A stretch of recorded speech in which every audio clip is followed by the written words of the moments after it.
Good morning student. मैं Monika Mehta science mistress GSS लोगड़ अज तुहानू chapter 13 magnetic effect of electrical current. सब तो पहला असी लैसन नंबर 12 किया सी इलैक्ट्रिसिटी क्या होंगी है, करंट वगैरह बारे सीरीज ओम ला इदां दा।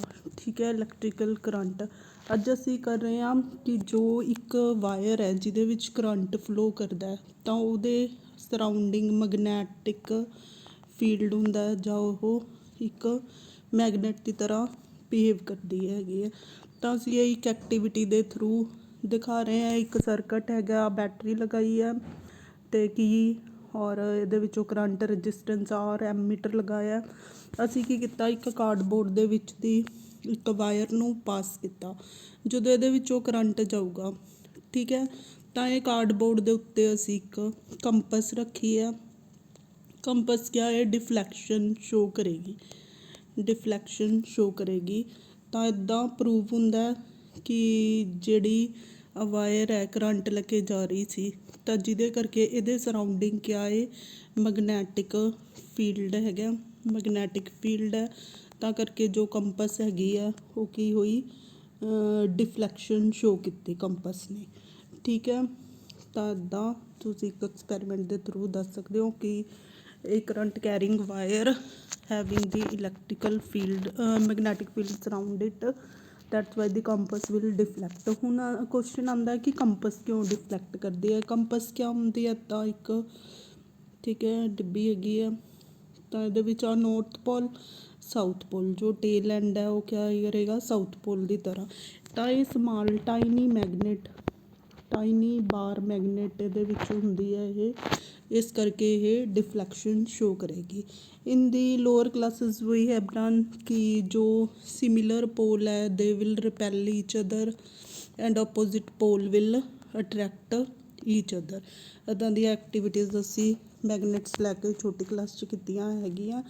तो ये कंपस क्यों डिफ्लैक्शन शो किया, ठीक है, क्योंकि ये खुद एक टाइनी बार मैगनेट होंदी है कंपस दे विच, तो वो क्या है मैगनैटिक फील्ड नू रिस्पोंड करेगी, तो करके उसकी डिफ्लैक्शन हुई।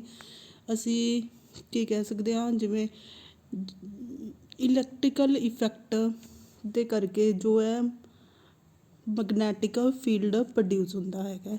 तो जो साइंटिस्ट हैगा ओस्टड इन्हें दी इलैक्ट्रोमैगनेटिज्म के बारे दसिया समझाया, कंपस वगैरह की डिफ्लैक्शन होंदी है एक करंट कैरिंग वायर दे विच magnetic surrounding magnetic field develop होंदा तो इसनूं इलैक्ट्रोमैगनेटिज्म कहते हैं। इसकी यूज़ जो है टैलीविजन रेडियो ऑप्टिकल फाइबर दे विच होंदी है। तो इस करके मैगनैटिक फील्ड की जो यूनिट है तो उन्होंने ऑनर करन लई ਇਹਦੇ नाम ਤੇ ही, जिमें ओम के नाम ਤੇ ओम ਸੀਗੀ, इस तरह मैगनैटिक फील्ड की यूनिट्स जो है मैगनैटिक फील्ड ਨੂੰ B ਨਾਲ लिखते हैं। ठीक है, तो यदि यूनिट्स जो है इसके नाम ਤੇ ओस्टड की यूनिट हैगी है। Magnetic field and magnetic lines of magnetic lines. पहला क्वेश्चन है कि जिहड़ी कंपस है वो नीडल क्यों डिफ्लैक्ट करती हैगी है। एक बार मैगनेट के नेड़े लेके आने इनू कंपस नूं, तो यदी जो नीडल हैगी है नॉर्थ पोल है it will go away from, तो इदा नीडल की है डिफ्लैक्ट हो जाएगी। ठीक है, तो यह डिफ्लैक्शन क्यों शो करती है, ये खुद एक टाइनी बार मैगनेट, ठीक है स्मॉल बार मैगनेट होंदी है ये, तो करके नीडल जो है मैगनेट दे नज़दीक लेके आते डिफ्लैक्शन शो करती है। फिर मैगनैटिक फील्ड ਜਾਂ मैगनैटिक लाइन ऑफ फोर्स क्या होंदी ਆ। ਅਸੀਂ ਇੱਕ पेपर के उत्ते मैगनेट रखी हैगी है, ਅਸੀਂ क्या करते हैं आयरन फिलिंग्स, आयरन का जो चूरन ਹੁੰਦਾ ਇਹਦੇ ਉੱਤੇ स्प्रिंकल करते हैं, तो ਅਸੀਂ देखते हैं कि इदां ਦਾ पैटर्न बन ਜਾਂਦਾ है मैगनैटिक लाइनस। तो ये मैगनैटिक लाइनस जो है क्या शो कर रही है magnetic field. You can see कि जिहड़ा पोल्स है उत्थे मैगनैटिक फील्ड क्या है स्ट्रोंग है, जिमें जिमें दूर जाते हैं तो मैगनैटिक फील्ड क्या है लैस होंदा जाता है। होर इस एक्सपैरीमेंट नूं असीं किस तरह करना है, एक बार मैगनैटिक पेपर के उत्ते रखी है, कंपस रखो तुसीं, ठीक है, तो कंपस दा ये साउथ पोल है, ਇੱਧਰ ਇਹਦਾ ਕਿਆ ਹੈ, ਸਾਊਥ ਪੋਲ ਹੈ ਤਾਂ ਇਹਦਾ ਨਾਰਥ ਪੋਲ, ਇੱਦਾਂ ਡਿਫਲੈਕਸ਼ਨ। ਫਿਰ ਇੱਥੇ ਪੁਆਇੰਟਸ ਲਾ ਲਓ, ਫਿਰ ਕੰਪਸ ਨੂੰ ਅੱਗੇ ਚੁੱਕ ਕੇ ਰੱਖੋ ਤਾਂ ਇੱਦਾਂ ਤੁਹਾਡਾ ਪਾਥਵੇ ਬਣਦਾ ਜਾਏਗਾ। ਫਿਰ ਅੱਗੇ ਰੱਖੋ ਕੰਪਸ ਨੂੰ, ਠੀਕ ਹੈ। ਇੱਦਾਂ ਕਰਕੇ ਇਹ ਅੱਗੇ ਅੱਗੇ ਤੁਸੀਂ ਇਹਨੂੰ ਰੱਖਦੇ ਜਾਓਗੇ ਤਾਂ ਇੱਦਾਂ ਮੈਗਨੈਟਿਕ ਲਾਈਨ ਬਣਦੀਆਂ ਜਾਣਗੀਆਂ, ਨਾਰਥ ਪੋਲ ਅਤੇ ਸਾਊਥ ਪੋਲ। ਇਸ ਤਰ੍ਹਾਂ ਮੈਗਨੈਟਿਕ ਲਾਈਨਸ ਤੁਹਾਡੀਆਂ ਡਰੋ ਹੁੰਦੀਆਂ ਜਾਣਗੀਆਂ। ਤਾਂ ਐਜ਼ ਏ ਰਿਜ਼ਲਟ ਤੁਸੀਂ ਕੀ ਦੇਖ ਰਹੇ ਹੋ, ਜੋ ਨਾਰਥ ਪੋਲ ਹੈ ਉੱਥੋਂ ਮੈਗਨੈਟਿਕ ਲਾਈਨਸ ਕਿਆ ਹੈ, ਇਮਰਜ ਹੋ ਰਹੀ हैं, इमर्ज हो रही हैं। और साउथ पोल च क्या है, मर्ज हो रही है, ठीक है। इत्थों निकल रही हैं तो इधर जा रही हैगियां। और इस डायग्राम तो क्या magnetic field as we go away ਤਾਂ ਇਹ ਕੀ ਹੁੰਦੀਆਂ ਜਾਂਦੀਆਂ, ਪੈਰਲਲ ਹੁੰਦੀਆਂ ਜਾਂਦੀਆਂ। ਤਾਂ ਇੱਥੇ ਜ਼ਿਆਦਾ ਨਜ਼ਦੀਕ ਹੈ ਮੈਗਨੈਟਿਕ ਲਾਈਨਸ ਤਾਂ ਨੀਅਰ ਟੂ ਦੀ ਮੈਗਨੇਟ, ਇੱਥੇ ਮੈਗਨੈਟਿਕ ਫੀਲਡ ਕਿਆ ਹੈ, ਜਾਂ ਤਾਂ ਸਟਰੋਂਗ ਹੋਏਗਾ ਐਜ਼ ਕੰਪੇਅਰ ਟੂ ਇੱਥੇ, ਇਹਦੇ ਵਿੱਚ ਗੈਪ ਵੱਧ ਗਿਆ ਨਾ ਤਾਂ ਮੈਗਨੈਟਿਕ ਫੀਲਡ ਕਿਆ ਹੈ, ਘਟਦਾ ਜਾਏਗਾ ਐਜ਼ ਵੀ ਗੋ ਅਵੇ ਫਰੋਮ। ਅਤੇ ਇੱਧਰ ਮੈਗਨੇਟ ਦੇ ਅੰਦਰ ਕਿਵੇਂ ਹੋਣਗੀਆਂ ਮੈਗਨੈਟਿਕ ਲਾਈਨਸ, ਇੱਧਰੋਂ ਸਾਊਥ ਪੋਲ ਤੋਂ ਨਾਰਥ ਪੋਲ ਕੰਨੀ ਜਾ ਰਹੀਆਂ ਹੈਗੀਆਂ, ਠੀਕ ਹੈ। ਆਊਟਸਾਈਡ ਜੋ ਹੈ ਮੈਗਨੈਟਿਕ ਫੀਲਡ ਨਾਰਥ ਤੋਂ ਸ਼ੁਰੂ ਹੋਏਗਾ, ਸਾਊਥ ਕੰਨੀ ਜਾਏਗਾ, ਠੀਕ ਹੈ। ਅਤੇ ਨਾਰਥ ਤੋਂ ਸ਼ੁਰੂ ਹੋਣਗੇ ਸਾਊਥ, ਪਰ ਇਨਸਾਈਡ ਦੀ ਮੈਗਨੇਟ, ਬਾਹਰ ਮੈਗਨੇਟ ਦੇ ਅੰਦਰ ਕਿਆ ਹੈ, ਸਾਊਥ ਤੋਂ ਕਿੱਧਰ ਡਾਇਰੈਕਸ਼ਨ ਹੈਗੀ ਹੈ magnetic lines the, south to north. ਔਰ ਯੂ ਕੈਨ ਸੀ ਕਿ ਕੋਈ ਵੀ ਦੋ ਮੈਗਨੈਟਿਕ ਲਾਈਨਸ, ਠੀਕ ਹੈ, ਇੱਕ ਦੂਜੇ ਨੂੰ ਇੰਟਰਸੈਕਟ ਨਹੀਂ ਕਰਨਗੀਆਂ, they are parallel from the origin, from where, ਇੱਥੋਂ ਵੀ ਜਿੱਥੋਂ ਅਰਾਈਜ਼ ਹੋ ਰਹੀ ਹੈ ਮੈਗਨੈਟਿਕ ਲਾਈਨਸ ਇੱਥੇ, ਠੀਕ ਹੈ, ਪੈਰਲਲੀ ਹੋਣਗੀਆਂ ਇੱਕ ਦੂਜੇ ਦੇ, ਤਾਂ ਇੱਥੇ ਇੰਟਰਸੈਕਟ ਨਹੀਂ ਕਰਨਗੀਆਂ। ਅਗਰ ਅਸੀਂ ਇੱਦਾਂ ਕਹਿੰਦੇ ਹਾਂ ਕਿ ਦੋ ਮੈਗਨੈਟਿਕ ਲਾਈਨਸ ਇੰਟਰਸੈਕਟ ਕਰਦੀਆਂ, ਦੈਟ ਮੀਨਸ ਇੱਕ ਮੈਗਨੈਟਿਕ ਲਾਈਨ ਇਹ ਹੈ, ਠੀਕ ਹੈ, ਹਾਂ। ਤਾਂ ਅਗਰ ਇਸ ਇੰਟਰਸੈਕਸ਼ਨ ਪੁਆਇੰਟ 'ਤੇ ਅਸੀਂ ਦੇਖੀਏ ਤਾਂ ਦੋ ਨਾਰਥ ਡਾਇਰੈਕਸ਼ਨਸ, ਠੀਕ ਹੈ, ਇੱਥੇ ਨੀਡਲ ਰੱਖੀਏ ਤਾਂ ਜਾਂ ਤਾਂ ਨਾਰਥ ਇੱਧਰ ਹੋਏਗਾ, ਕੰਪਸ ਰੱਖੀਏ ਤਾਂ ਜਾਂ ਨਾਰਥ ਇੱਧਰ ਹੈ। How can two direction, two north ਕਿਵੇਂ ਪੋਸੀਬਲ ਹੋ ਸਕਦੇ, ਅਸੀਂ ਇੰਟਰਸੈਕਸ਼ਨ ਦੇ ਪੁਆਇੰਟ 'ਤੇ ਕਿਆ ਰੱਖਿਆ, ਕੰਪਸ ਰੱਖੀ, ਤਾਂ ਇਹ ਸਿਰਫ ਇੱਕੋ ਹੀ ਨਾਰਥ ਡਾਇਰੈਕਸ਼ਨ ਹੋਏਗੀ, ਦੋ ਥੋੜ੍ਹੀ ਹੋਣਗੀਆਂ ਨਾਰਥ ਡਾਇਰੈਕਸ਼ਨ, ਠੀਕ ਹੈ। ਤਾਂ two at the point of cross section, ਜਿੱਥੇ ਵੀ ਇੰਟਰਸੈਕਸ਼ਨ 'ਤੇ how can be two directions at a point can be possible, ਇੱਕੋ ਹੀ ਪੁਆਇੰਟ 'ਤੇ ਦੋ ਨਾਰਥ ਕਿਵੇਂ ਪੋਸੀਬਲ ਹੋ ਸਕਦੇ ਹੈਗੇ ਆ। ਤਾਂ ਇਹ ਜਿਹੜਾ ਇਹਦੇ surrounding influence of magnet, you can say force ਜਿੱਥੇ ਤੱਕ ਮੈਗਨੇਟ ਦੀ ਹੈਗੀ ਆ ਉਹਨੂੰ ਕੀ ਕਹਿੰਦੇ ਆ ਅਸੀਂ, ਮੈਗਨੈਟਿਕ ਫੀਲਡ। ਔਰ ਕਰੈਕਟਰਸ ਕਿਆ ਹੈ, ਕੋਈ ਵੀ ਦੋ ਮੈਗਨੈਟਿਕ ਲਾਈਨਸ ਇੰਟਰਸੈਕਟ ਨਹੀਂ ਕਰਨਗੀਆਂ, ਨਾਰਥ ਤੋਂ ਰਾਈਜ਼ ਹੋਣਗੀਆਂ, ਸਾਊਥ 'ਤੇ ਐਂਡ ਹੋਣਗੀਆਂ, ਇਮਰਜ ਹੋਣਗੀਆਂ ਨਾਰਥ ਤੋਂ, ਔਰ ਸਾਊਥ 'ਤੇ ਮਰਜ ਹੋਣਗੀਆਂ, ਪੈਰਲਲ ਹੋਣਗੀਆਂ ਐਜ਼ ਵੀ ਗੋ ਅਵੇ। ਔਰ ਇਨਸਾਈਡ ਦੀ ਮੈਗਨੇਟ ਜੋ ਹੈ ਸਾਊਥ ਤੋਂ ਨਾਰਥ ਕਰਨੀ ਜਾਣਗੀਆਂ। These are the characteristic of magnetic line and the magnetic field will be strong along the poles. ਅੱਧ ਤੋਂ ਬਾਅਦ ਹੈਗਾ magnetic field due to current carrying conductor. ਇੱਦਾਂ ਅਸੀਂ ਇੱਕ ਵਾਇਰ ਲਈ ਆ, ਉਹਦੇ ਨਾਲ ਕੀ ਬੈਟਰੀ ਲਗਾਈ ਹੈਗੀ ਹੈ, ਕੋਈ ਵੀ ਇਲੈਕਟ੍ਰੀਕਲ ਕੈਰਿੰਗ ਵਾਇਰ ਹੈਗੀ ਹੈ, ਇਹਦੇ ਵਿੱਚੋਂ ਕਰੰਟ ਕਿਆ ਜਾ ਰਿਹਾ, ਆਈ ਜਾ ਰਿਹਾ, ਤਾਂ ਇਹ ਮੈਗਨੈਟਿਕ ਜੋ ਹੈਗੀ ਹੈ ਤੁਹਾਡੀ ਨੀਡਲ, ਇਹ ਈਸਟ ਕੰਨੀ ਡਿਫਲੈਕਟ ਹੋ ਰਹੀ ਹੈ, ਇੱਥੇ ਨਾਰਥ ਸਾਊਥ। ਅਗਰ ਅਸੀਂ ਇਹ ਟਰਮੀਨਲ ਚੇਂਜ ਕਰ ਦਈਏ, ਠੀਕ ਹੈ, ਕਰੰਟ ਦੀ ਡਾਇਰੈਕਸ਼ਨ ਚੇਂਜ ਕਰਤੀ, ਹੁਣ ਕਰੰਟ ਕਿੱਧਰ ਜਾ ਰਿਹਾ, ਇੱਧਰ, ਤਾਂ ਨੀਡਲ 'ਚ ਵੀ ਤੁਸੀਂ ਦੇਖ ਸਕਦੇ ਹੋ ਕਿੱਧਰ ਡਿਫਲੈਕਟ ਹੋ ਰਹੀ ਹੈ, ਨਾਰਥ ਵੈਸਟ ਕੰਨੀ। ਪਹਿਲਾਂ ਕਿਹਾ ਸੀ ਨਾਰਥ ਈਸਟ ਕੰਨੀ ਡਿਫਲੈਕਸ਼ਨ ਸ਼ੋ ਕਰ ਰਹੀ ਸੀ, ਹੁਣ ਕਿਆ ਹੈ ਨਾਰਥ ਵੈਸਟ ਕੰਨੀ, ਅਤੇ ਇੱਧਰ ਡਿਫਲੈਕਸ਼ਨ, ਤਾਂ ਇਹਦੇ ਵਿੱਚ ਡਿਫਲੈਕਸ਼ਨ ਓਪੋਜ਼ਿਟ ਡਾਇਰੈਕਸ਼ਨ 'ਚ ਹੋ ਜਾਂਦੀ ਹੈਗੀ ਹੈ।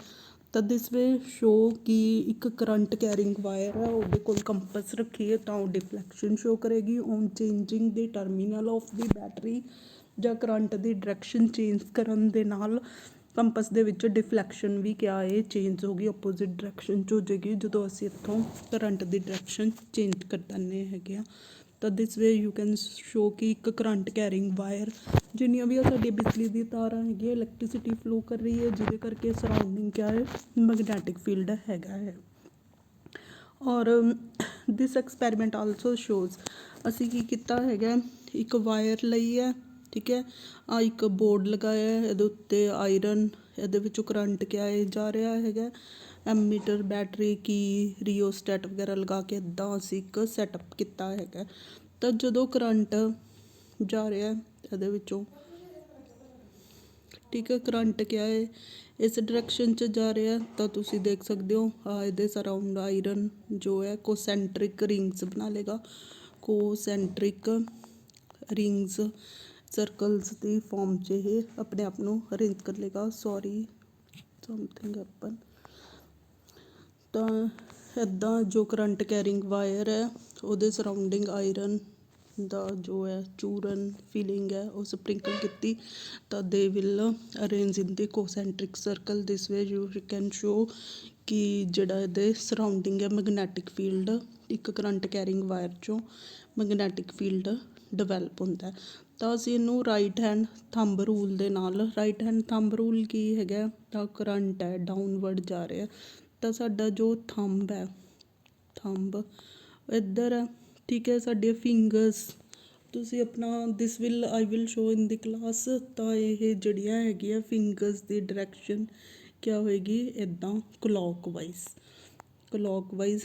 ਤਾਂ ਜੋ ਵੀ ਮੈਗਨੈਟਿਕ ਫੀਲਡ ਡਿਵੈਲਪ ਹੋਏਗਾ, ਥੰਬ ਕੀ ਹੈ ਡਾਊਨਵਰਡ ਆ ਰਿਹਾ, ਤਾਂ ਇਹ ਥੰਬ ਕਰੰਟ ਦੀ ਡਾਇਰੈਕਸ਼ਨ ਦਿਖਾ ਰਿਹਾ, ਫਿੰਗਰਸ ਕਿਆ ਹੈ ਮੈਗਨੈਟਿਕ ਫੀਲਡ ਦਿਖਾਉਣਗੀਆਂ, ਮੈਗਨੈਟਿਕ ਫੀਲਡ ਕਿਆ ਹੋਏਗਾ ਕਲੋਕਵਾਈਜ਼ ਹੋਏਗਾ, ਕਲੋਕਵਾਈਜ਼ ਫੀਲਡ ਕਿਆ ਹੋਏਗਾ ਕਲੋਕਵਾਈਜ਼। ਇਹਨੂੰ ਰਾਈਟ ਹੈਂਡ ਥੰਬ ਰੂਲ ਕਹਿੰਦੇ ਆ, ਉਹਦੀ ਹੈਲਪ ਨਾਲ ਅਸੀਂ ਦਿਖਾਇਆ ਦਿਸ ਵੇ ਯੂ ਕੈਨ ਸ਼ੋ ਕਿ ਕਰੰਟ ਡਾਊਨਵਰਡ ਜਾ ਰਿਹਾ, ਤਾਂ ਜਿਹੜੀ ਹੈਗੀ ਹੈ ਮੈਗਨੈਟਿਕ ਫੀਲਡ ਕਿਆ ਆ ਗਿਆ ਸਾਡਾ ਕਲੋਕਵਾਈਜ਼ ਸ਼ੋ ਕਰ ਰਿਹਾ, ਥੰਬ ਕੀ ਹੈ ਡਾਊਨਵਰਡ, ਕਰੰਟ ਦੀ ਡਾਇਰੈਕਸ਼ਨ ਨੂੰ ਦੱਸਦਾ, ਫਿੰਗਰਸ ਕਿਆ ਹੈ ਮੈਗਨੈਟਿਕ ਫੀਲਡ ਦੀ ਡਾਇਰੈਕਸ਼ਨ ਨੂੰ ਦੱਸਦੇ ਆ ਕਿ ਕਲੋਕਵਾਈਜ਼ ਹੋਏਗਾ, ਠੀਕ ਹੈ। ਇੱਦਾਂ ਰਾਈਟ ਹੈਂਡ ਥੰਬ ਰੂਲ ਲਗਾ ਕੇ ਤੁਸੀਂ ਦੱਸ ਸਕਦੇ ਹੈਗੇ ਹੋ ਕਿ ਮੈਗਨੈਟਿਕ ਫੀਲਡ ਕਿੱਦਾਂ ਲੱਗੇਗਾ, ਇਹਨੂੰ ਰਾਈਟ ਹੈਂਡ ਥੰਬ ਰੂਲ ਕਹਿੰਦੇ ਆ। ਡਰੋ ਦੀ ਮੈਗਨੈਟਿਕ ਫੀਲਡ ਲਾਈਨਸ ਅਰਾਊਂਡ ਦੀ ਬਾਰ ਮੈਗਨੇਟ, ਠੀਕ ਹੈ, ਇੱਕ ਬਾਰ ਮੈਗਨੇਟ ਬਣਾਉਣੀ ਹੈ, ਨੌਰਥ ਸਾਊਥ ਤੁਸੀਂ ਇੱਦਾਂ ਦਿਖਾ ਸਕਦੇ ਹੋ, ਇੱਧਰੋਂ ਨਿਕਲਦੀਆਂ ਇੱਥੇ ਜਾਂਦੀਆਂ, ਠੀਕ ਹੈ, ਯੂ ਕੈਨ ਡਰੋ ਲਾਈਕ ਦਿਸ ਤਾਂ ਮੈਗਨੈਟਿਕ ਲਾਈਨਸ। ਇੱਥੇ ਵੀ ਧਿਆਨ ਰੱਖਣਾ ਬੇਟਾ, ਠੀਕ ਹੈ, ਪੈਨ ਥੋੜ੍ਹਾ ਜਿਹਾ ਬਰੀਕ ਲੈਣਾ ਹੈਗਾ ਤਾਂ ਕਿ ਇੰਟਰਸੈਕਟ ਨਾ ਕਰਨ। ਤਾਂ ਨੌਰਥ ਤੋਂ ਰਾਈਜ਼ ਇਮਰਜ ਹੋ ਰਹੀਆਂ, ਇਮਰਜ ਹੋ ਰਹੀਆਂ, ਇੱਧਰ ਕਿਆ ਹੋ ਰਹੀਆਂ ਮਰਜ, ਅਤੇ ਇੱਥੇ ਪੈਰਲਲ ਹੋਣਗੀਆਂ, ਇੱਧਰ ਇਹ ਵਾਲੀ ਡਾਇਰੈਕਸ਼ਨ ਹੋਏਗੀ, ਡਾਇਗਰਾਮ ਬਣਾ ਸਕਦੇ ਹੋ। ਮੈਗਨੈਟਿਕ ਲਾਈਨਸ ਦੋ ਨੈਵਰ ਇੰਟਰਸੈਕਟ ਈਚ ਅਦਰ, ਠੀਕ ਹੈ, ਤਾਂ ਦੋ ਡਾਇਰੈਕਸ਼ਨਸ ਨਹੀਂ ਹੋ ਸਕਦੀਆਂ, ਅਵੇ ਫਰੋਮ ਦੀ ਮੈਗਨੇਟ ਪੈਰਲਲ ਹੋ ਜਾਣਗੀਆਂ, ਇਨਸਾਈਡ ਦੀ ਮੈਗਨੇਟ ਵੀ ਪੈਰਲਲ ਹੁੰਦੀ ਹੈ, ਮੈਗਨੇਟ ਦੇ ਨੇੜੇ ਜੋ ਮੈਗਨੈਟਿਕ ਫੀਲਡ ਹੈ ਸਟਰੋਂਗ ਹੋਏਗਾ, away from already we have shown all diagrams regarding this. ਹੁਣ ਇੱਕ ਲੂਪ ਦਿਖਾਈ ਹੈਗੀ ਹੈ, ਲੂਪ ਦੇ ਵਿੱਚ ਕਰੰਟ ਜਾ ਰਿਹਾ ਹੈ, ਕਰੰਟ ਦੀ ਡਾਇਰੈਕਸ਼ਨ ਇੱਧਰ ਦੇਖੋ, ਇੱਥੇ ਥੰਬ ਅਪਵਰਡ ਹੈ, ਤਾਂ ਡਾਇਰੈਕਸ਼ਨ ਕਿਆ ਹੋਗੀ ਤੁਹਾਡੀ ਇੱਦਾਂ ਲਗਾ ਕੇ, ਅਗਰ ਅਸੀਂ ਇੱਥੇ ਦਿਖਾਇਆ ਕਿ ਇਹਨੂੰ ਇੱਧਰ ਕਲੋਕਵਾਈਜ਼ ਹੈ ਅਤੇ ਇੱਥੇ ਕਿਆ ਹੋ ਰਿਹਾ ਐਂਟੀ ਕਲੋਕਵਾਈਜ਼, ਕਿਉਂਕਿ ਇੱਥੇ ਦੇਖੋ ਇੱਦਾਂ ਲਗਾ ਕੇ ਦੇਖੋ ਨਾ ਕਰੰਟ ਇੱਧਰ ਜਾ ਰਿਹਾ ਆਈ, ਤਾਂ ਇਹ ਕੀ ਹੋਗੀ ਐਂਟੀ ਕਲੋਕਵਾਈਜ਼, ਇੱਧਰ ਕਰੰਟ ਕਿਆ ਹੈ ਅਪਵਰਡ ਹੈ, ਤਾਂ ਕਰੰਟ ਕਿਆ ਹੋ ਜਾਏਗਾ ਜੇ ਡਾਊਨਵਰਡ ਜਾ ਰਿਹਾ ਤਾਂ ਕਲੋਕਵਾਈਜ਼, ਮੀਨਸ ਇੱਥੇ ਜੋ ਡਾਇਰੈਕਸ਼ਨ ਹੈਗੀ ਹੈ ਕਰੰਟ ਦੀ ਇਸ ਲੂਪ ਦੇ ਵਿੱਚ ਇੱਧਰ ਹੈ, ਠੀਕ ਹੈ, ਅਤੇ ਇੱਧਰੋਂ ਇੱਧਰ ਹੈਗੀ ਹੈ, ਇੱਦਾਂ ਕਰੰਟ ਦੀ ਡਾਇਰੈਕਸ਼ਨ ਹੋਏਗੀ, ਠੀਕ ਹੈ। ਰਾਈਟ ਹੈਂਡ ਥੰਬ ਰੂਲ ਤੁਸੀਂ ਲਗਾ ਸਕਦੇ ਹੋ ਇਸ ਲੂਪ ਦੇ ਉੱਤੇ, ਅਤੇ ਕਲੋਕਵਾਈਜ਼ ਅਤੇ ਐਂਟੀ ਕਲੋਕਵਾਈਜ਼ ਸ਼ੋ ਕੀਤਾ ਹੋਇਆ। ਕਿ ਚੇਂਜ ਹੋਣ ਨਾਲ। ਔਰ this rule is called Maxwell corkscrew rule. ਉਸ ਤੋਂ ਬਾਅਦ ਆ ਦਿਖਾਇਆ ਇੱਥੇ ਵੀ ਜਿਸ ਤਰ੍ਹਾਂ ਸਾਰਾ ਸਰਕਟ ਹੈ ਇੱਕ ਕੋਇਲ ਲਈ ਹੈਗੀ ਹੈ। ਕੋਇਲ ਜੋ ਹੈ ਬਹੁਤ ਸਾਰੇ ਸਰਕਲਸ ਦੀ ਬਣੀ ਹੁੰਦੀ ਹੈ, ਕਿਉਂਕਿ ਜਿੰਨਾ ਨੰਬਰ ਆਫ ਕੋਇਲਸ ਜ਼ਿਆਦਾ ਹੋਏਗਾ ਉਹਨਾਂ ਮੈਗਨੈਟਿਕ ਫੀਲਡ ਕਿਆ ਹੈ ਸਟਰੋਂਗ ਬਣੇਗਾ। ਤਾਂ ਇੱਥੋਂ ਦੇਖੋ ਸਾਡਾ ਕਰੰਟ ਇਹ ਕੀ ਹੈ ਕਲੌਕਵਾਈਜ਼, ਤਾਂ ਇੱਧਰ ਕਰੰਟ ਦੀ ਡਾਇਰੈਕਸ਼ਨ ਕਿਆ ਹੋਏਗੀ ਡਾਊਨਵਰਡ, ਇੱਧਰ ਕਿਆ ਹੈ ਐਂਟੀ ਕਲੌਕਵਾਈਜ਼ ਆ ਰਿਹਾ, ਠੀਕ ਹੈ। ਫੀਲਡ ਤਾਂ ਅਪਵਰਡ, ਆਹ ਦੇਖੋ ਨਾ ਫੀਲਡ ਦੀਆਂ ਆਹ ਐਂਟੀ ਕਲੌਕਵਾਈਜ਼, ਇੱਧਰ ਕਿਆ ਹੈ clockwise field you can see here, ਠੀਕ ਹੈ। ਇੱਥੇ ਦੇਖ ਸਕਦੇ ਹੋ ਆ ਫੀਲਡ ਕਿਆ ਹੈ ਐਂਟੀ ਕਲੌਕਵਾਈਜ਼, ਇੱਥੇ ਫੀਲਡ ਕਿਆ ਹੈ ਕਲੌਕਵਾਈਜ਼। ਤਾਂ ਕਲੌਕਵਾਈਜ਼ ਕਦੋਂ ਹੋਏਗਾ ਜਦੋਂ ਸਾਡਾ ਥੰਬ ਕੀ ਹੈ ਡਾਊਨਵਰਡ ਹੋਏਗਾ। ਇੱਥੇ thumb the direction current the you can say ਇੱਧਰ ਡਾਊਨਵਰਡ ਹੈ, ਇੱਥੇ ਕਿਆ ਹੈ ਅਪਵਰਡ ਹੈਗੀ ਹੈ। ਅਤੇ ਮੈਗਨੈਟਿਕ ਫੀਲਡ ਆਲਰੇਡੀ ਡਾਇਗਰਾਮ 'ਚ ਦਿਖਾਇਆ ਹੋਇਆ ਇਨ ਦੀ ਲੂਪ। This is the ਸੋਲੇਨਾਈਡ। ਸੋਲੇਨਾਈਡ ਕੀ ਹੁੰਦੀ ਹੈ, ਜਦੋਂ ਅਸੀਂ ਇੰਸੂਲੇਟਡ ਕਾਪਰ ਵਾਇਰ ਦਾ ਇੱਦਾਂ ਇੱਕ ਸਿਲੰਡਰ ਬਣਾਉਂਦੇ ਹਾਂ, ਠੀਕ ਹੈ। ਉਹਨੂੰ ਅਸੀਂ ਬੈਟਰੀ ਕੀ ਦੇ ਨਾਲ ਇਹਦੇ ਵਿੱਚੋਂ ਕਰੰਟ ਪਾਸ ਕਰ ਰਹੇ ਹੈਗੇ ਆ, ਤਾਂ ਇਹ ਜੋ ਇੰਸੂਲੇਟਡ ਦੀ ਕਾਪਰ ਦੀ ਵਾਇਰ ਹੈਗੀ ਆ that will converted into the solenoid. Solenoid is the cylinder form of the copper wire, ਠੀਕ ਹੈ। ਇੱਦਾਂ ਲੂਪ ਬਣਾ ਕੇ ਤਾਂ ਉਹਦੇ ਵਿੱਚੋਂ ਜੋ ਹੈ ਇਹਦਾ ਇੱਕ ਟਰਮੀਨਲ ਇਹ ਇੱਕ ਮੈਗਨੇਟ ਦੀ ਤਰ੍ਹਾਂ ਬਿਹੇਵ ਕਰੇਗੀ, ਇਹਨੂੰ ਇਲੈਕਟ੍ਰੋਮੈਗਨੈਟ ਵੀ ਕਹਿੰਦੇ ਆ, ਸੋਲੇਨਾਈਡ ਵੀ ਕਹਿੰਦੇ ਹੈਗੇ ਆ। ਜੇ ਇਹਦੇ ਅੰਦਰ ਇੱਕ ਆਇਰਨ ਦੀ ਕੋਰ ਲਈਏ ਸੋਫਟ ਆਇਰਨ ਦੀ, ਠੀਕ ਹੈ, ਉਹਦੇ ਉੱਤੇ ਕਾਪਰ ਵਗੈਰਾ ਦੀ ਇੰਸੂਲੇਟਡ ਦੀ ਵਾਇਰ ਤੇ ਕਰੰਟ ਪਾਸ ਕਰੀਏ ਤਾਂ ਇਟ ਵਿਲ ਬਿਕਮ ਦੀ ਇਲੈਕਟ੍ਰੋਮੈਗਨੇਟ, ਠੀਕ ਹੈ, ਸੋਲੇਨਾਈਡ ਕਹਿੰਦੇ ਆ। ਤਾਂ ਜਿੰਨੀਆਂ ਕੋਇਲਸ ਦਾ ਨੰਬਰ ਲੂਪਸ ਦਾ ਨੰਬਰ ਜਿੰਨਾ ਜ਼ਿਆਦਾ ਹੋਏਗਾ ਉਨਾ ਮੈਗਨੈਟਿਕ ਫੀਲਡ ਕਿਆ ਹੈ ਸਟਰੋਂਗ ਹੋਏਗਾ। ਇਹਦੀ ਯੂਟਿਲਿਟੀ ਹੈਗੀ ਹੈ ਕਰੇਨਸ ਵਗੈਰਾ 'ਚ ਜਾਂ ਆਇਰਨ ਨੂੰ ਸੈਪਰੇਟ ਕਰਨਾ ਫਰੋਮ ਦੀ ਸਕ੍ਰੈਪ ਵਗੈਰਾ ਤੋਂ।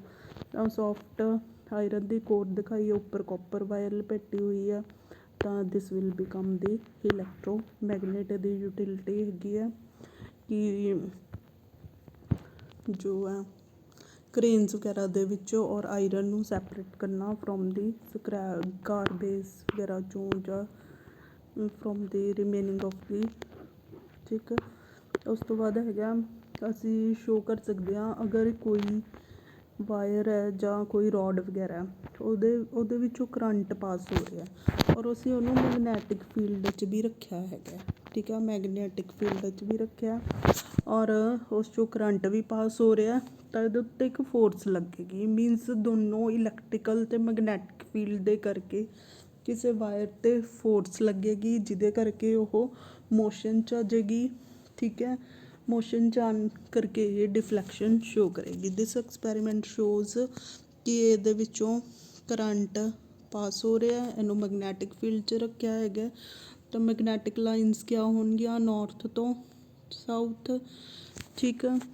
ਇਹਦੇ ਲਈ ਅਸੀਂ ਰਾਈਟ ਹੈਂਡ ਥੰਬ ਰੂਲ ਫਲੇਮਿੰਗਸ ਨੇ ਦਿੱਤਾ ਹੈਗਾ ਉਹ ਅਪਲਾਈ ਕਰਦੇ ਹਾਂ। ਫਸਟ ਵੀ ਸੀ ਕਿ ਰਾਈਟ ਹੈਂਡ ਥੰਬ ਰੂਲ ਕਿਆ ਹੈ, then we apply upon this diagram. Right hand thumb rule ये है अपनिया जो थंब है फस्ट फिंगर है और ये सैकेंड फिंगर हैगी है, इन्हां नूं तुसी राइट एंगल ते रखो ਤਾਂ ਜਿਹੜੀ ਆਵਲੀ ਫਿੰਗਰ ਹੈਗੀ ਹੈ ਸੈਕਿੰਡ ਇਹ ਕੀ ਦੱਸੇਗੀ ਡਾਇਰੈਕਸ਼ਨ ਆਫ ਕਰੰਟ ਅਤੇ ਆ ਫੀਲਡ ਦੇ ਬਾਰੇ ਮੈਗਨੈਟਿਕ ਫੀਲਡ ਕਿੱਧਰ ਲੱਗ ਰਿਹਾ। ਔਰ ਥਰਡ ਫਿੰਗਰ ਜੋ ਹੈ ਥੰਬ ਉਹ ਮੋਸ਼ਨ ਦੇ ਬਾਰੇ ਫੋਰਸ ਕਿੱਧਰ ਲੱਗ ਰਹੀ ਹੈ, ਫੋਰਸ ਫੀਲਡ ਮੈਗਨੈਟਿਕ ਫੀਲਡ ਕਿੱਧਰ ਲੱਗੇਗਾ ਔਰ ਕਰੰਟ ਦੀ ਡਾਇਰੈਕਸ਼ਨ ਕਿਆ ਹੈ। ਤਾਂ this is the Fleming right hand left hand rule, ਠੀਕ ਆ। ਦੁਬਾਰਾ ਸੁਣ ਲਓ। ਫਸਟ ਫਿੰਗਰ ਜਿਹੜੀ ਹੈ ਮੈਗਨੈਟਿਕ ਫੀਲਡ ਦੇ ਬਾਰੇ ਦੱਸੇਗੀ, ਥੰਬ ਕਿਆ ਹੈ ਫੋਰਸ ਦੇ ਬਾਰੇ ਕਿੱਧਰ ਮੋਸ਼ਨ ਹੋਣਾ ਕੋਇਲ ਦਾ ਔਰ ਕਰੰਟ ਕਿੱਧਰ ਲੱਗ ਰਿਹਾ ਹੈਗਾ ਉਹ second finger will tile middle finger will ਤੋਂ ਪਤਾ ਲੱਗਦਾ ਕਿ ਡਾਇਰੈਕਸ਼ਨ ਆਫ ਮੋਸ਼ਨ ਕਰੰਟ ਕਿੱਧਰ ਹੈਗਾ ਮਿਡਲ ਫਿੰਗਰ ਤੋਂ। ਤਾਂ ਅਗਰ ਅਸੀਂ ਇਹਦੇ ਉੱਤੇ ਅਪਲਾਈ ਕਰਕੇ ਦੇਖੀਏ, ਠੀਕ ਹੈ, ਕਰੰਟ ਕਿੱਧਰ ਜਾ ਰਿਹਾ ਹੈਗਾ B2A, ਕਰੰਟ ਕਿੱਧਰ ਜਾ ਰਿਹਾ B2A। ਫੀਲਡ ਕਿੱਧਰ ਲੱਗ ਰਿਹਾ ਹੈਗਾ ਅਪਵਰਡ, ਹੈ ਨਾ। ਫੀਲਡ ਦੇਖੋ ਕਿੱਧਰ ਲੱਗ ਰਿਹਾ ਹੈਗਾ, ਕਰੰਟ ਸਾਡਾ ਇੱਧਰ ਜਾ ਰਿਹਾ, ਫੀਲਡ ਇੱਧਰ ਲੱਗ ਰਿਹਾ। ਤਾਂ ਇਹ ਜੋ ਹੈ ਇੱਧਰ ਡਿਫਲੈਕਟ ਹੋ ਜਾਏਗੀ ਟੂਵਰਡਸ ਅੰਦਰਲੀ ਸਾਈਡ 'ਤੇ, ਇੱਧਰ ਅੰਦਰ ਕੰਨੀ ਡਿਫਲੈਕਟ ਹੋ ਜਾਏਗੀ। ਜੇ ਅਸੀਂ ਇੱਥੋਂ ਕਰੰਟ ਦੀ ਡਾਇਰੈਕਸ਼ਨ ਚੇਂਜ ਕਰ ਦਈਏ, ਇੱਥੋਂ ਟਰਮੀਨਲ ਚੇਂਜ ਕਰਦੇ ਕਰੰਟ ਦੀ ਡਾਇਰੈਕਸ਼ਨ ਚੇਂਜ ਕਰ ਲਈਏ ਤਾਂ ਇਹ ਟੂਵਰਡ ਅਸ, ਠੀਕ ਹੈ, ਡਿਫਲੈਕਟ ਹੋਏਗੀ। ਤਾਂ ਜੋ ਮੈਗਨੈਟਿਕ ਔਰ ਇਲੈਕਟ੍ਰੀਕਲ ਫੀਲਡ ਦੋਨਾਂ ਦੇ ਕਰਕੇ ਇਸ ਰੋਡ ਦੀ ਕਿਆ ਹੋਈ, ਡਿਫਲੈਕਸ਼ਨ ਹੋਈ। ਦਿਸ ਵੇ ਯੂ ਕੈਨ ਸ਼ੋ ਕਿ ਫਲੇਮਿੰਗ ਲੈਫਟ ਹੈਂਡ ਰੂਲ, ਠੀਕ ਹੈ। ਯੂ ਕੈਨ ਸੀ ਕਿ ਤਿੰਨੋਂ ਪਲੇਨਸ ਪੈਂਡੀਕੂਲਰ ਹੈਗੇ ਆ। ਥੰਬ ਮੋਸ਼ਨ ਦੇ ਫੋਰਸ ਬਾਰੇ ਦੱਸੇਗਾ। ਫਸਟ ਫਿੰਗਰ ਮੈਗਨੈਟਿਕ ਫੀਲਡ ਦੀ ਡਾਇਰੈਕਸ਼ਨ ਔਰ middle finger will tell about the direction of the current, ਕਿ ਕਰੰਟ ਕਿੱਧਰ ਲੱਗ ਰਿਹਾ। Question we will do the separately. ਇੱਕ ਪ੍ਰੋਟੋਨ ਹੈ ਜੋ ਮੈਗਨੈਟਿਕ ਫੀਲਡ 'ਚ ਡਿਫਲੈਕਸ਼ਨ ਹੋ ਰਿਹਾ, ਤਾਂ ਉਹਦੀ ਸਪੀਡ ਅਤੇ ਮੋਮੈਂਟਮ, ਵੈਲੋਸਿਟੀ ਔਰ ਮੋਮੈਂਟਮ, ਕਿਉਂਕਿ ਜੋ ਮੈਗਨੈਟਿਕ ਫੀਲਡ ਹੈ ਉਹ ਕਿਆ ਹੈ, ਇੱਕ ਵੈਕਟਰ ਕੁਆਂਟਿਟੀ, ਇਹਦੇ ਵਿੱਚ direction and quantity also seen. Questions we will discuss electrical motor later on. ਔਰ ਜੋ ਹੈਗਾ ਮੈਗਨੈਟਿਕ ਫੀਲਡ ਦਾ ਮੈਡੀਕਲ ਸਾਇੰਸਿਸ ਦੇ ਵਿੱਚ ਇਹਦੀ ਯੂਜ਼ ਹੈਗੀ MRI, ਠੀਕ, ਬ੍ਰੇਨ ਅਤੇ ਹਾਰਟ ਦੀ MRI ਲਈ। ਕਿਉਂਕਿ ਇਹਨਾਂ ਸਾਡੇ ਜੋ ਨਰਵ ਸੈੱਲ ਹੁੰਦੇ ਆ, ਨਰਵ ਸੈੱਲ ਹੈ, ਇਹਨਾਂ ਦੇ ਵਿੱਚ ਸੋਡੀਅਮ ਪੋਟਾਸ਼ੀਅਮ ਆਇਨਸ ਹੁੰਦੇ ਆ ਜਿਹੜੇ ਕਿ ਐਕਸਚੇਂਜ ਹੁੰਦੇ ਰਹਿੰਦੇ ਆ, ਜਿਸ ਕਰਕੇ ਇਲੈਕਟ੍ਰੀਕਲ ਇੰਪਲਸਿਸ ਹੋਣਗੀਆਂ। ਅਗਰ ਇਲੈਕਟ੍ਰੀਕਲ ਇੰਪਲਸਿਸ ਹੈਗੀਆਂ ਤਾਂ ਮੈਗਨੈਟਿਕ ਫੀਲਡ ਵੀ ਹੋਏਗਾ। ਮੀਨਸ ਸਾਡੀ ਜਿਹੜੇ ਵੀ ਨਰਵ ਸੈੱਲ ਆ ਉਹਨਾਂ 'ਚ ਇਲੈਕਟ੍ਰੀਕਲ ਇੰਪਲਸਿਸ ਦੇ ਕਰਕੇ ਮੈਗਨੈਟਿਕ ਫੀਲਡ ਹੁੰਦਾ। ਇਹ ਹਾਰਟ ਅਤੇ ਬ੍ਰੇਨ ਦੇ ਵਿੱਚ ਜ਼ਿਆਦਾ ਸਟਰੋਂਗ ਹੁੰਦਾ, ਇਸ ਕਰਕੇ ਇਹਨਾਂ ਔਰਗਨਸ ਦੀ MRI ਟੈਕਨੀਕ ਨਾਲ ਇਹਨਾਂ ਦੇ ਇਮੇਜ ਲਏ ਜਾਂਦੇ ਆ, ਜਿਹਦੇ ਨਾਲ ਡਾਕਟਰ ਮੈਡੀਕਲ ਡਾਇਗਨੋਸਿਸ ਕਰਦੇ ਹੈਗੇ ਆ। ਇਲੈਕਟ੍ਰੀਕਲ ਮੋਟਰ ਜੋ ਹੈ ਇਸ ਪ੍ਰਿੰਸੀਪਲ 'ਤੇ ਕੰਮ ਕਰਦੀ ਹੈ, ਫਲੈਮਿੰਗ ਲੈਫਟ ਹੈਂਡ ਰੂਲ 'ਤੇ, ਠੀਕ ਹੈ। ਥੰਬ ਜੋ ਹੈ ਸਾਡਾ ਫੀਲਡ ਇਹਦੇ ਬਾਰੇ ਫੋਰਸ ਦੇ ਬਾਰੇ ਦੱਸ ਰਿਹਾ ਹੈਗਾ, ਅਪ ਜਾਂ ਡਾਊਨ, ਆ ਫੀਲਡ ਹੋ ਗਿਆ। ਅਤੇ ਇਹ ਫਿੰਗਰ ਕਰੰਟ ਦੇ ਬਾਰੇ, ਇਹ ਫੋਰਸ ਕਿ ਕੁਆਇਲ ਕਿੱਧਰ ਮੂਵ ਕਰੇਗੀ, ਇਸ ਤੋਂ, ਠੀਕ ਹੈ। ਬੇਸਿਕ ਪ੍ਰਿੰਸੀਪਲ ਇਹ ਹੈਗਾ ਕਿ ਜਦੋਂ ਇੱਕ ਰੋਡ ਨੂੰ ਮੈਗਨੈਟਿਕ ਅਤੇ ਇਲੈਕਟ੍ਰੀਕਲ ਕਰੰਟ ਪਾਸ ਕੀਤਾ ਜਾਂਦਾ ਤਾਂ ਮੈਗਨੈਟਿਕ ਫੀਲਡ 'ਚ ਰੱਖਿਆ ਜਾਂਦਾ, ਤਾਂ ਦੈਟ ਵਿਲ ਮੂਵ, ਉਹਦੇ ਉੱਤੇ ਫੋਰਸ ਲੱਗੇਗੀ ਜਿਸ ਕਰਕੇ ਉਹਦੀ ਡਿਫਲੈਕਸ਼ਨ ਹੋਏਗੀ ਅਪ ਡਾਊਨ ਜਿੱਧਰ ਵੀ। ਤਾਂ we can see apply this upon the electrical motor. Electrical motor ਦੇ ਵਿੱਚ ਜੋ ਹੈਗਾ ਸਾਡੀ ਇਲੈਕਟ੍ਰੀਕਲ ਐਨਰਜੀ ਨੂੰ ਮਕੈਨੀਕਲ ਐਨਰਜੀ 'ਚ ਚੇਂਜ ਕੀਤਾ ਜਾਂਦਾ ਹੈਗਾ। ਤਾਂ ਇਹਦੇ ਵਿੱਚ ਜੋ ਇਲੈਕਟ੍ਰੀਸਿਟੀ ਸਪਲਾਈ ਕੀਤੀ ਜਾਂਦੀ ਹੈ, ਐਜ਼ ਏ ਰਿਜ਼ਲਟ ਜੋ ਸ਼ਾਫਟ ਹੈ ਉਹ ਐਕਸਿਲ ਜੋ ਹੈ ਘੁੰਮਦੀ ਹੈਗੀ ਹੈ। ਇਲੈਕਟ੍ਰੀਕਲ ਐਨਰਜੀ ਨੂੰ ਮਕੈਨੀਕਲ ਐਨਰਜੀ 'ਚ ਕਨਵਰਟ ਕੀਤਾ ਜਾਂਦਾ ਹੈਗਾ। ਅਸੀਂ ਮੈਗਨੈਟਿਕ ਫੀਲਡ ਲਗਾਇਆ, ਮੀਨਸ ਡਾਇਰੈਕਸ਼ਨ ਕਿਆ ਹੋਏਗੀ ਮੈਗਨੈਟਿਕ ਫੀਲਡ ਦੀ, ਨੌਰਥ ਤੋਂ ਟੂ ਸਾਊਥ, ਇਸ ਡਾਇਰੈਕਸ਼ਨ 'ਚ, ਠੀਕ ਹੈ। ਇੱਥੇ ਕਰੰਟ ਸਪਲਾਈ ਕਰ ਰਹੇ ਹਾਂ ਤਾਂ ਫਸਟ ਕਰੰਟ A ਤੋਂ B ਜਾ ਰਿਹਾ ਅਤੇ ਇੱਧਰ C ਤੋਂ D ਆ ਰਿਹਾ।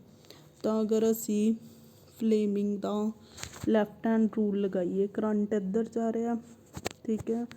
ਕਰੰਟ ਦੀ ਡਾਇਰੈਕਸ਼ਨ ਕਿਆ ਹੈ, ਇਸ 'ਤੇ ਇੱਧਰ ਹੈ, ਫੀਲਡ ਇਸ ਡਾਇਰੈਕਸ਼ਨ 'ਚ ਹੈ। ਤਾਂ ਸਾਡਾ ਜਿਹੜਾ ਅਪਲਾਈ ਕਰਕੇ ਦੇਖੋ ਤੁਸੀਂ ਇਹਦੇ ਉੱਤੇ, ਤਾਂ ਜੋ ਥੰਬ ਹੈ ਉਹ ਡਾਊਨਵਰਡ ਡਾਇਰੈਕਸ਼ਨ 'ਚ ਸ਼ੋ ਕਰੇਗਾ। ਤਾਂ ਅਗਰ AB ਲਾਈਨ ਦੇ ਉੱਤੇ ਅਸੀਂ ਅਪਲਾਈ ਕਰੀਏ left hand thumb rule, current ਕਿੱਧਰ ਜਾ ਰਿਹਾ, ਇੱਧਰ, ਫੀਲਡ ਇੱਧਰ ਲੱਗ ਰਿਹਾ, ਤਾਂ ਥੰਬ ਕੀ ਹੈ ਡਾਊਨਵਰਡ, ਤਾਂ AB ਜਿਹੜੀ ਹੈਗੀ ਆ ਦੈਟ ਵਿਲ ਮੂਵ ਡਾਊਨ, ਠੀਕ ਹੈ। ਅਤੇ ਇੱਥੇ ਹਾਫ ਰਿੰਗ ਇਸੇ ਤਰ੍ਹਾਂ ਇਹਦੇ ਵਿੱਚ ਕਰੰਟ ਇੱਧਰ ਜਾ ਰਿਹਾ, ਫੀਲਡ ਇੱਧਰ ਲੱਗ ਰਿਹਾ, ਤਾਂ ਇਹ ਅਪ ਮੂਵ ਕਰ ਜਾਏਗੀ। CD ਨੇ ਕੀ ਕਰਨਾ, ਅਪ ਮੂਵ ਕਰਨਾ। ਇੱਦਾਂ ਇਲੈਕਟ੍ਰੀਕਲ ਮੋਟਰ ਇਹਦੇ ਨਾਲ ਆਹ ਲਗਾਏ ਹੈਗੇ ਆ ਮੇਨ ਪੁਆਇੰਟ ਜੋ ਦੇਖਣ ਵਾਲਾ ਹੈਗਾ, ਹਾਫ ਰਿੰਗਸ, ਠੀਕ ਹੈ। ਇੱਥੇ ਹਾਫ ਰਿੰਗਸ ਲੱਗੇ ਹੋਏ ਆ ਅਤੇ ਇਹਨਾਂ ਦੀ ਅੰਦਰਲੀ ਸਾਈਡ ਇੰਸੂਲੇਟਡ ਹੈਗੀ ਹੈ। ਇੰਸੂਲੇਟਡ ਮੀਨ ਜਿਹਦੇ ਵਿੱਚੋਂ ਕਰੰਟ ਨਹੀਂ ਪਾਸ ਹੁੰਦਾ। ਅਤੇ ਇਹਦੇ ਨਾਲ ਬਰੱਸ਼ਿਸ ਲੱਗੇ ਹੋਏ ਆ, ਇਹਨਾਂ ਨੂੰ ਸਪਲਿਟ ਰਿੰਗ ਕਹਿੰਦੇ ਆ। ਅਤੇ ਇਹਦੇ ਨਾਲ ਬਰੱਸ਼ਿਸ ਲੱਗੇ ਆ। ਜਦੋਂ AB ਨੀਚੇ ਚਲਾ ਜਾਏਗਾ ਔਰ CD ਉੱਪਰ ਆ ਜਾਏਗਾ ਤਾਂ ਇਹ ਤੋਂ ਡਿਸਕਨੈਕਟ ਹੋ ਗਿਆ। ਠੀਕ ਹੈ। ਇਹਨਾਂ ਨੂੰ ਕਿਊਮੂਟੇਟਰ ਵੀ, ਸਪਲਿਟ ਰਿੰਗਸ ਨੂੰ ਕਿਊਮੂਟੇਟਰ ਵੀ ਬੋਲਦੇ ਹੈਗੇ ਆ। ਠੀਕ ਹੈ। ਤਾਂ ਜਿਹੜਾ Y ਹੈ ਉਹ Q ਨਾਲੋਂ ਡਿਟੈਚ ਹੋ ਜਾਊਗਾ ਇਸ ਰਿੰਗ ਨਾਲੋਂ। ਠੀਕ ਆ। ਫਿਰ ਹਾਫ ਟਰਨ 'ਤੇ Y ਜੋ ਹੈ ਇਹਦੇ ਨਾਲ P ਨਾਲ ਅਟੈਚ ਹੋ ਜਾਏਗਾ ਦੂਸਰੇ ਰਿੰਗ ਨਾਲ। ਮਤਲਬ ਇਹ ਵਾਲਾ, ਠੀਕ ਹੈ, Y ਜੋ ਹੈ ਇਸ ਨਾਲ ਅਟੈਚ ਹੋ ਜਾਏਗਾ, X ਕੀ ਹੈ ਇਹਦੇ ਨਾਲ। ਠੀਕ ਹੈ। ਫਸਟ ਹਾਫ 'ਤੇ ਸੈਕਿੰਡ ਵੇਲੇ ਫਿਰ ਰਿਵਰਸ ਹੋ ਜਾਏਗਾ। ਇੱਦਾਂ ਕਰਕੇ ਜੋ ਸਾਡੀ ਰੋਟੇਸ਼ਨ ਹੈ ਇਹਦੇ ਵਿੱਚ, ਜਿਵੇਂ ਨੀਚੇ ਗਈ ਇਹ ਵਾਲੀ ਉੱਪਰ ਆ ਗਈ। ਠੀਕ ਹੈ। ਸੈਕਿੰਡ ਟਾਈਮ ਅਨਦਰ ਹਾਫ 'ਤੇ ਕਿਆ ਹੋਏਗੀ, ਇਹ ਉੱਪਰ ਆ ਜਾਏਗੀ ਅਤੇ ਇਹ ਨੀਚੇ ਚਲੀ ਜਾਏਗੀ ਕੋਇਲ, ਕਿਉਂਕਿ ਇੱਥੇ ਬਰੱਸ਼ਿਸ ਅਤੇ ਕਿਊਮੂਟੇਟਰ ਦੇ ਚੇਂਜ, ਇਹਨਾਂ ਨੂੰ ਬਰੱਸ਼ਿਸ ਕਹਿੰਦੇ ਆ। ਇੱਦਾਂ ਕਰਕੇ ਇੱਦਾਂ ਲਗਾਏ ਹੋਏ। ਠੀਕ ਹੈ। Q ਰਿੰਗ ਹੈ ਅਤੇ Y ਪਹਿਲਾਂ ਇਹਦੇ ਨਾਲ ਅਟੈਚ ਹੈ। ਠੀਕ ਹੈ। ਸੈਕਿੰਡ ਟਾਈਮ Y ਕਿਹਦੇ ਨਾਲ ਅਟੈਚ ਹੋ ਜਾਏਗਾ, P ਨਾਲ। ਠੀਕ ਹੈ। ਅਤੇ ਇੱਧਰਲਾ Q ਨਾਲ ਇੱਦਾਂ ਅਲਟਰਨੇਟ ਐਕਸਚੇਂਜ ਹੁੰਦੀ ਰਹਿੰਦੀ ਹੈਗੀ ਆ, ਤਾਂ ਕਰਕੇ ਇਹ ਸਾਡਾ ਇੱਦਾਂ, ਠੀਕ ਹੈ, ਕੋਇਲ ਫਸਟ ਹਾਫ 'ਤੇ ਮੂਵ ਕਰੇਗੀ, ਸੈਕਿੰਡ 'ਤੇ you can C in any working video ਕਿ ਇਲੈਕਟ੍ਰੀਕਲ ਮੋਟਰ ਕਿਸ ਤਰ੍ਹਾਂ ਕੰਮ ਕਰਦੀ ਹੈਗੀ ਹੈ। ਫਲੇਮਿੰਗ ਦਾ ਲੈਫਟ ਹੈਂਡ ਰੂਲ ਲੱਗਦਾ ਹੈਗਾ ਇਹਦੇ ਉੱਤੇ। ਫਲੇਮਿੰਗ ਦਾ ਲੈਫਟ ਹੈਂਡ ਰੂਲ ਤੁਸੀਂ ਐਕਸਪਲੇਨ ਕਰ ਸਕਦੇ ਹੈਗੇ ਹੋ। ਜੋ ਮਿਡਲ ਫਿੰਗਰ ਹੈ ਉਹ ਕਰੰਟ ਦੇ ਬਾਰੇ ਦੱਸੇਗੀ ਅਤੇ ਫਸਟ ਫਿੰਗਰ ਫੀਲਡ ਦੇ ਬਾਰੇ, ਜੋ ਹੈ ਥੰਬ ਹੈ ਉਹ ਫੋਰਸ ਦੇ ਬਾਰੇ ਦੱਸੇਗਾ। ਪਰਪੈਂਡੀਕੂਲਰ ਹੁੰਦੇ ਹੈ। You can explain the Fleming. Electrical motor ਜੋ ਹੈ ਇਲੈਕਟ੍ਰੀਕਲ ਐਨਰਜੀ ਨੂੰ ਫਲੇਮਿੰਗ ਦੇ ਲੈਫਟ ਹੈਂਡ ਰੂਲ ਦੇ ਅਕੋਰਡਿੰਗ ਔਰ ਇਲੈਕਟ੍ਰੀਕਲ ਐਨਰਜੀ ਨੂੰ ਮਕੈਨੀਕਲ ਐਨਰਜੀ 'ਚ ਕਨਵਰਟ ਕਰਦੀ ਹੈ। ਕਿਊਮੂਟੇਟਰ ਦਾ ਕੀ ਕੰਮ ਹੈਗਾ, ਸਪਲਿਟ ਰਿੰਗ ਦਾ ਡਾਇਰੈਕਸ਼ਨ ਚੇਂਜ ਕਰਨਾ। ਪਹਿਲਾਂ ਕਰੰਟ ਦੀ ਡਾਇਰੈਕਸ਼ਨ ਕਿਆ ਹੈ, ਇੱਧਰ ਹੈਗੀ ਹੈ, ਐਵੇਂ ਹੈ। ਫਿਰ ਕਰੰਟ ਦੀ ਡਾਇਰੈਕਸ਼ਨ ਕਿਆ ਹੋ ਜਾਏਗੀ, ਕਿਊਮੂਟੇਟਰ ਰਿੰਗਸ ਦੀ ਹੈਲਪ ਨਾਲ ਇੱਦਾਂ ਹੋ ਜਾਏਗੀ, ਜਿਸ ਕਰਕੇ ਇਹ ਪਹਿਲਾਂ ਡਾਊਨਵਰਡ ਸੀਗਾ ਅਤੇ ਇਹ ਅਪਵਰਡ ਸੀ। ਹੁਣ ਇਹ ਕੀ ਹੋ ਜਾਏਗਾ, ਅਪਵਰਡ ਅਤੇ ਡਾਊਨਵਰਡ ਜਾਏਗਾ। ਇੱਦਾਂ ਕਲੋਕਵਾਈਜ਼ ਅਤੇ ਐਂਟੀ ਕਲੋਕਵਾਈਜ਼ ਇਹ ਘੁੰਮਦੇ ਰਹਿਣਗੇ। Rest we will do in the next video. What is the electromagnetic induction, I think ਕਰ ਹੀ ਲੈਂਦੇ ਹਾਂ, ਨਿਬੜ ਜਾਏਗਾ ਕੰਮ। ਠੀਕ ਹੈ। ਤਾਂ ਵਟ ਇਜ਼ ਇਲੈਕਟ੍ਰੋਮੈਗਨੈਟਿਕ ਇੰਡਕਸ਼ਨ, ਜਿਸ ਤਰ੍ਹਾਂ ਕੋਈ ਬੱਚਾ ਇਹ ਪੜ੍ਹ ਰਿਹਾ ਉਹਨੂੰ ਦੇਖ ਕੇ ਹੋਰ ਬੱਚਾ ਵੀ ਇਨਫਲੂਐਂਸ ਹੁੰਦਾ, ਇੰਡਿਊਸ ਹੁੰਦਾ ਕਿ ਉਹ ਵੀ ਪੜ੍ਹੇ, ਤਾਂ ਦਿਸ ਇਜ਼ ਦੀ ਇੰਡਕਸ਼ਨ। ਠੀਕ ਹੈ। ਕਿਸੇ ਵੀ ਕਰੰਟ ਕੈਰਿੰਗ ਵਾਇਰ ਹੈ ਜਿਹੜੀ ਮੈਗਨੈਟਿਕ ਫੀਲਡ ਸ਼ੋ ਕਰ ਰਹੀ ਆ, ਉਹਦੇ ਨੀਅਰ ਬਾਏ ਅਸੀਂ ਕੋਈ ਹੋਰ ਆਬਜੈਕਟ ਲੈ ਕੇ ਆਈਏ ਤਾਂ ਉਹਦੇ ਵਿੱਚ ਵੀ ਡਿਫਲੈਕਸ਼ਨਸ ਸ਼ੋ ਹੋਣਗੀਆਂ। ਤਾਂ ਦਿਸ ਯੂ ਕੈਨ ਸ਼ੋ ਕਿ ਅਸੀਂ ਇੱਕ ਹੋਲੋ ਸਿਲੰਡਰ ਲਿਆ ਹੈਗਾ ਲੋਹੇ ਦਾ, ਜਾਂ ਤੁਸੀਂ ਗਲਾਸ ਦੀ ਟੈਸਟ ਟਿਊਬ ਲੈ ਸਕਦੇ ਹੋ। ਇਹਦੇ ਸਰਾਊਂਡਿੰਗ ਅਸੀਂ ਕਾਪਰ ਵਾਇਰ ਦੀ ਲੂਪ ਲਪੇਟੀ, ਇਹਦੇ ਨਾਲ ਗਲਵੈਨੋਮੀਟਰ ਜਿਹੜਾ ਲਗਾਇਆ ਹੈ, ਸਮਾਲ ਡਿਫਲੈਕਸ਼ਨ ਸ਼ੋ ਕਰਦਾ ਕਰੰਟ ਦੀ।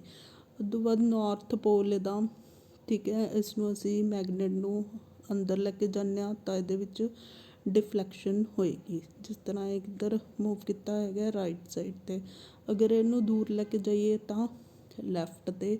ਮੀਨਸ ਜਦੋਂ ਮੈਗਨੇਟ ਇੱਧਰ ਆ ਰਹੀ ਹੈ ਤਾਂ ਡਿਫਲੈਕਸ਼ਨ ਰਾਈਟ ਸਾਈਡ 'ਤੇ ਹੋ ਰਹੀ ਹੈ, ਜਦੋਂ ਮੈਗਨੇਟ ਕਿਆ ਹੈ ਬਾਹਰ ਲੈ ਕੇ ਜਾ ਰਹੇ ਹਾਂ ਤਾਂ ਲੈਫਟ ਸਾਈਡ 'ਤੇ ਹੋ ਰਹੀ ਹੈ। ਮੀਨਸ ਇਹਦੀ ਮੂਵਮੈਂਟ ਦੇ ਨਾਲ ਇਹਦੇ ਵਿੱਚ ਡਿਫਲੈਕਸ਼ਨ ਵੀ ਚੇਂਜ ਹੋ ਜਾਏਗੀ, ਇਹਦੀ ਡਾਇਰੈਕਸ਼ਨ ਵੀ। ਜੇ ਇਹਨੂੰ ਸਟੇਸ਼ਨਰੀ ਰੱਖੀਏ ਤਾਂ ਨੀਡਲ ਵਿਲ ਸ਼ੋ ਨੋ ਡਿਫਲੈਕਸ਼ਨ। ਅੰਦਰ ਲੈ ਕੇ ਜਾਵਾਂਗੇ ਰਾਈਟ ਸਾਈਡ, ਬਾਹਰ ਲੈ ਕੇ ਜਾਵਾਂਗੇ ਤਾਂ ਲੈਫਟ, ਇੱਦਾਂ ਗਲਵੈਨੋਮੀਟਰ ਦੇ ਵਿੱਚ। ਤਾਂ ਮੈਗਨੈਟਿਕ ਲਾਈਨਸ ਜੋ ਚੇਂਜ ਹੋ ਰਹੀਆਂ ਉਹਦੇ ਨਾਲ ਕਰੰਟ ਪ੍ਰੋਡਿਊਸ ਹੋ ਰਿਹਾ, ਇਸ ਨੂੰ induce electro means magnetic field ਦੇ ਚੇਂਜ ਮੂਵਮੈਂਟਸ ਦੇ ਨਾਲ, ਜਿਸ ਤਰ੍ਹਾਂ ਇਲੈਕਟ੍ਰੋਨਸ ਦੇ ਫਲੋ ਕਰਕੇ ਕਰੰਟ ਪ੍ਰੋਡਿਊਸ ਹੁੰਦਾ, ਇੱਦਾਂ ਹੀ ਮੈਗਨੈਟਿਕ ਫੀਲਡ ਦੀ ਮੂਵਮੈਂਟ ਦੇ ਕਰਕੇ। ਆ ਦੇਖੋ ਨਾ, ਇੱਥੋਂ ਜਦੋਂ ਅਸੀਂ ਮੈਗਨੇਟ ਨੂੰ ਇਹਦੇ ਵਿੱਚ ਲੈ ਕੇ ਜਾਂਦੇ ਹਾਂ ਤਾਂ ਮੈਗਨੈਟਿਕ ਲਾਈਨ ਕੱਟ ਹੋ ਗਈਆਂ ਕੁਛ, ਅਤੇ ਜਿਸ ਦੇ ਕਰਕੇ ਮੂਵਮੈਂਟਸ ਹੋਈ, ਠੀਕ ਹੈ, ਇਲੈਕਟ੍ਰੋਨਸ 'ਚ ਮੂਵਮੈਂਟ ਹੋਣਗੀਆਂ ਉਹਦੇ ਕਰਕੇ, ਤਾਂ ਗਲਵੈਨੋਮੀਟਰ ਡਿਫਲੈਕਸ਼ਨ ਸ਼ੋ ਕਰੇਗਾ due to movement of the magnetic field. ਤਾਂ ਇਲੈਕਟ੍ਰੋਨਸ ਜੋ ਹੈ ਦੇ ਵਿੱਚ ਵੀ ਮੂਵਮੈਂਟਸ ਹੋਣਗੀਆਂ, ਜਿਸ ਕਰਕੇ ਗਲਵੈਨੋਮੀਟਰ ਕਿਆ ਹੈ, ਇੱਕ ਕਰੰਟ ਸ਼ੋ ਕਰੇਗਾ। ਤਾਂ ਜ਼ੀਰੋ ਦਾ ਮੀਨਸ ਕਿ ਕੋਈ ਵੀ ਡਿਫਲੈਕਸ਼ਨ ਨਹੀਂ, ਗਲਵੈਨੋਮੀਟਰ ਜੋ ਹੈ ਉਹ ਡਿਫਲੈਕਸ਼ਨ ਸ਼ੋ ਕਰਦਾ ਹੈਗਾ। ਮਾਈਕਲ ਫੈਰਾਡੇ ਸਾਇੰਟਿਸਟ ਸੀਗਾ ਫਿਜ਼ਿਕਸ ਦਾ, ਇਹਨੇ ਕੋਈ ਫਾਰਮਲ ਐਜੂਕੇਸ਼ਨ ਨਹੀਂ ਲਈ ਸੀਗੀ, ਬੁੱਕ ਬਾਈਂਡਿੰਗ ਦਾ ਕੰਮ ਕਰਦਾ ਸੀ। ਜਿਹੜੀ ਵੀ ਬੁੱਕ ਮਾਈਕਲ ਫੈਰਾਡੇ ਕੋਲ ਆਉਂਦੀ ਸੀ ਉਹ ਪੜ੍ਹ ਲੈਂਦਾ ਸੀ। ਡੇਵੀ ਦੀ ਲੈਬੋਰਟਰੀ 'ਚ ਕੰਮ ਕਰਦਾ, ਉਹਦੇ ਲੈਕਚਰ ਸੁਣੇ, ਅਤੇ ਉਹਦੇ ਨਾਲ ਉਹਨੇ ਕਈ ਡਿਸਕਵਰੀਜ਼ ਵਗੈਰਾ ਮਿਲ ਕੇ ਕੀਤੀਆਂ ਹੈਗੀਆਂ। ਇੱਦਾਂ ਫੈਰਾਡੇ ਨੂੰ ਸਾਇੰਸ ਦੇ ਵਿੱਚ ਇਲੈਕਟ੍ਰੀਸਿਟੀ ਲਈ ਫੈਰਾਡੇ ਦਾ ਕਾਫੀ ਯੋਗਦਾਨ ਹੈਗਾ। ਉਸ ਤੋਂ